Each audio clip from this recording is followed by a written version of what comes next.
Unfortunately, Bonnie has no more horror material. But now it's time to get real. As we approach midnight, it is actually 11:55. I need everybody to get real quiet right now. Okay. What? At 1:30 p.m. on November the 22nd, 1963, Lee Harvey Oswald entered the Texas Theater about 15 minutes after shooting and killing Dallas police officer J.D. Tippit.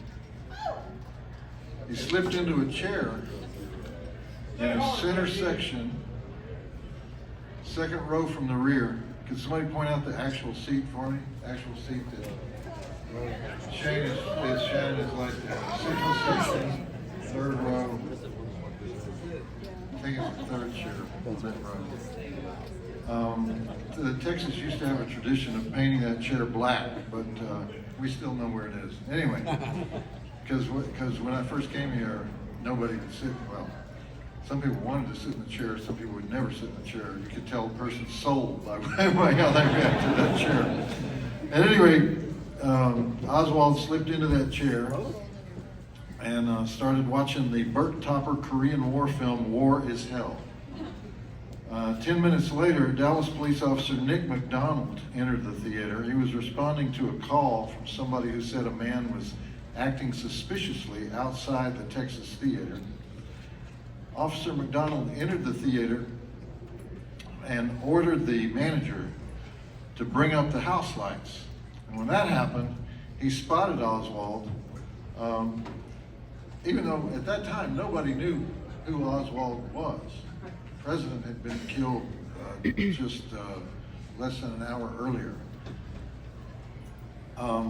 Officer McDonald approached him, asked him to stand up, but Oswald pulled his pistol instead. And the officer was close enough to grab the pistol, and when Oswald pulled the trigger, the hammer came down on the webbing between the cop's fingers.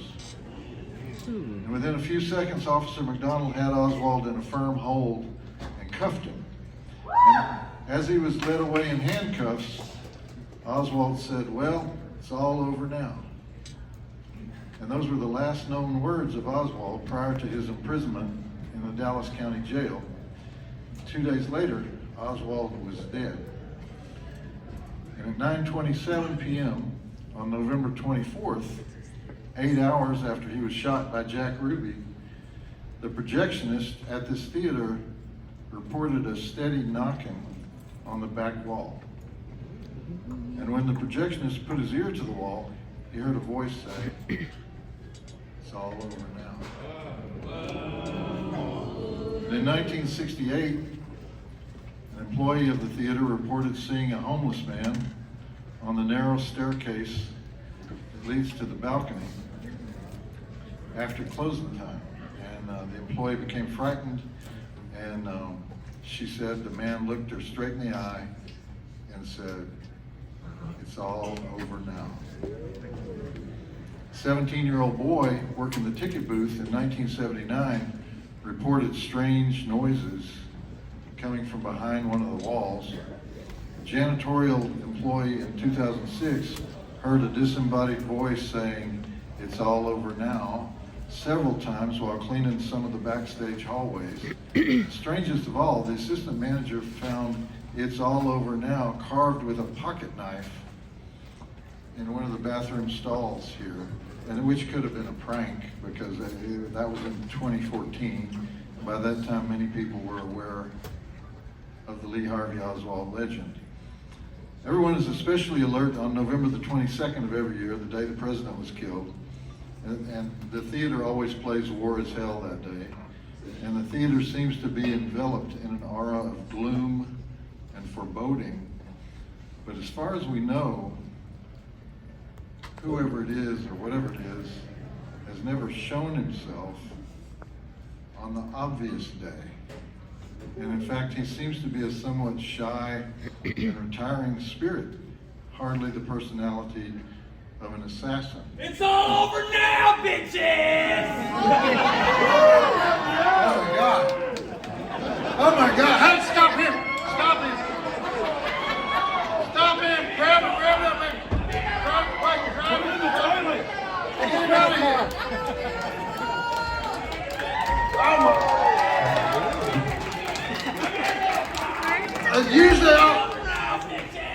Oliver Stone AR-15 on his cowardly ass.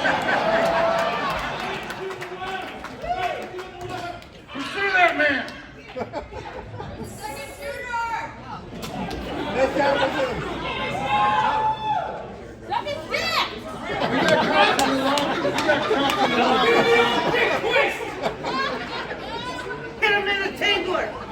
Thank you, Ben. Can tell those two cops in the lobby.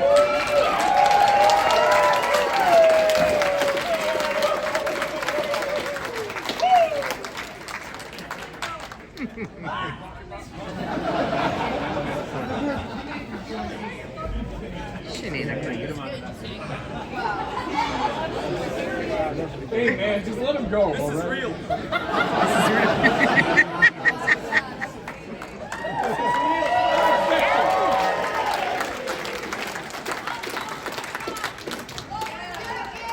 It is now 12:01.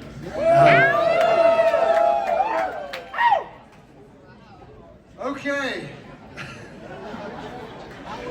Okay. Darcy, it's time. Oh, wait, is somebody passing out those things? It's time for our midnight Is somebody movie. passing out the flyer thingies? What? Oh.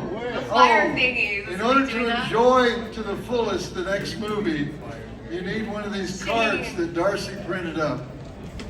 And so, who's got the cards? Oh no.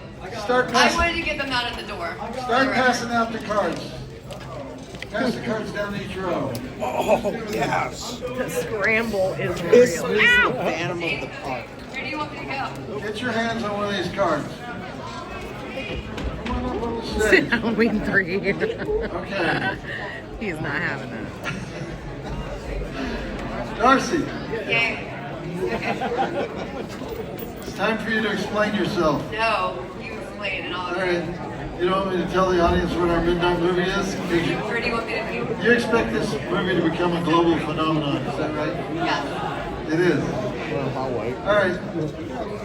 You will get one of these cards, and these cards tell you if this movie. It's not even legal to show this movie. Let me start with that. Fucking outlaws, man. We're going pirate tonight. We're going pirate Yeah, tonight. really fucking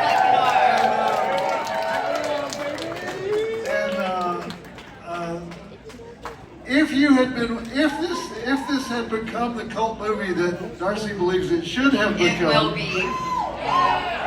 these Time is are now. the things you would have, and if you had watched it 100 times, these are the things you would have noticed in the movie that would cause audience participation.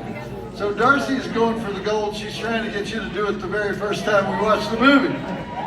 What my vision is that this movie could be like Rocky Horror, like a midnight call-out kind of thing.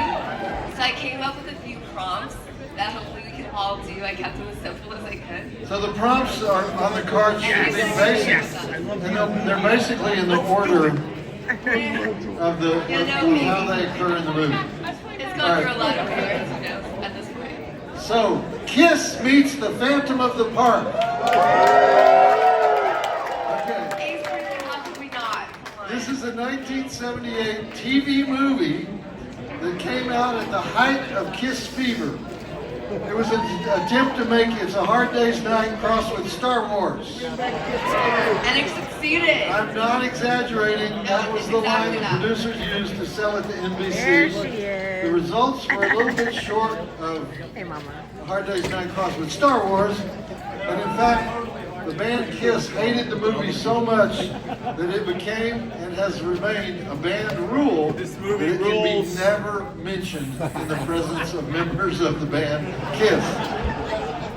The only member who sort of supported it was the lead guitarist Ace Frehley, better known as the Spaceman, and that's another reason we're showing it tonight, because Ace Frehley died passed away just 2 weeks ago. And as you can see, Darcy is Like, you ready till I don't give a fuck about Cowboy cheerleader. Dallas, because she has the makeup. But just for the record, we need one real? of these two, so I remember what. Yeah. You need a card. Yeah. You need a cue card. Okay. But at the time of making the movie,